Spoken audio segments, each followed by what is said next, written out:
大家好，我是田园。今天给大家分享一个粗粮奶香玉米饼的做法。首先我们准备80克的牛奶，然后再往里面打入3颗鸡蛋，鸡蛋的重量大约是180克。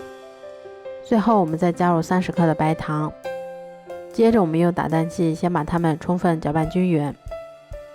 搅匀后，我们再少量多次的加入大约160克的玉米面粉，然后用筷子把它们一直搅拌成像这种可以流动的面糊就可以啦。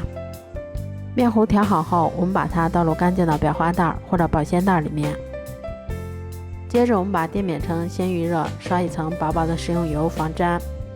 接着我们再把调好的面糊依次挤入到电饼铛里面，全程用中小火慢烙，中间我们给它勤翻动一下，确保受热均匀。最后一直烙至两面金黄后就可以出锅啦。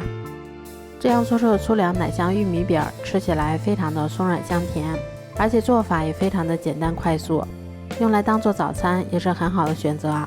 如果喜欢的话就试试吧。